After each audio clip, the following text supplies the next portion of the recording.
সাদা পোশাকের ক্রিকেট বা টেস্ট ক্রিকেট যেখানে ধৈর্যের পরীক্ষা হয় প্রতিটা সেশনে, ওয়ানডে বা টি-20তে মেহেদী হাসান মিরাজের ইম্প্যাক্ট নিয়ে হয়তো হাজারটা প্রশ্ন তোলা যায়, সমালোচনার ঝড় তোলা যায়, কিন্তু যখনই ফরম্যাটটা টেস্ট, তখন সেই সমালোচনা আঙ্গুলগুলো কিন্তু নিজে থেকেই গুটিয়ে আসে। কেন? কারণ টেস্টে মিরাজ নিজেকে এমন এক উচ্চতায় নিয়ে গেছেন যেখানে অবদানটা পরিসংখ্যানের চেয়েও বেশি ফুটে ওঠে।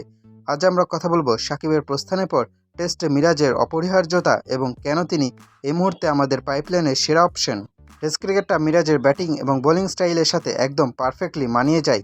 বোলিংয়ে তিনি লম্বা সময় ধরে এক জায়গায় বল করে ব্যাটসম্যানকে ত্যক্ত বিরক্ত করতে পারেন, যা টেস্টের মূলমন্ত্র।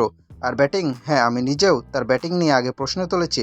রিসেন্টলি তার ব্যাট থেকে বড় রান আসছে না, সেটা সত্যি, কিন্তু ভুলে গেলে চলবে না লোয়ার অর্ডারে মিরাজই সেই ব্যাটার যিনি লেসটা টেনে ধরে দলকে একটা সম্মানজনক স্কোরে নিয়ে যান। অন্যান্য ফরম্যাটে মিরাজ যখন মারতে গিয়ে আউট হন তখন আমাদের রাগ হয়, কিন্তু টেস্টে তার ডিফেন্স এবং তার টেম্পারমেন্ট প্রমাণ করে যে এই ফরম্যাটটা তিনি ভালো বোঝেন। যে কোনো ফরম্যাটের চেয়ে টেস্টে মিরাজের পারফরমেন্স অনেক বেশি কার্যকরী এবং চোখে পড়ার মতো। সাকিব আল হাসান চলে গেছেন, আর তার রেখে যাওয়া সে বিশাল শূন্যস্থান পূরণের কথা উঠলেই মিরাজের নাম আসে। সত্যি বলতে সাকিবের সাথে মিরাজের তুলনা করাটা ঠিক হবে না।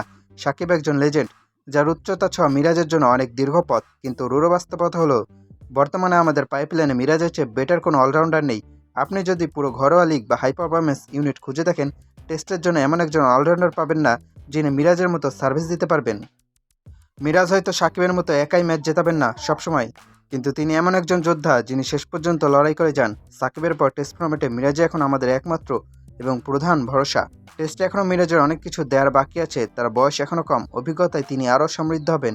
ব্যাটিংয়ের ছোটোখাটো ত্রুটিগুলো শুধরে নিতে পারলে তিনি হতে পারেন আমাদের টেস্ট ইতিহাসের অন্যতম সেরা অলরাউন্ডার। বাংলাদেশ দলকে যদি বিদেশে মাটিতে টেস্ট জিততে হয়, তবে মিরাজের এই অলরাউন্ড পারফরমেন্সটা খুব বেশি দরকার। আমরা সমালোচক হিসেবে ভুল ধরবই, কিন্তু দিন শেষে আমাদের মানতে হবে মিরাজ না থাকলে এই টেস্ট দলটা অনেকটা চালকহীন নৌকার মতো হয়ে যাবে।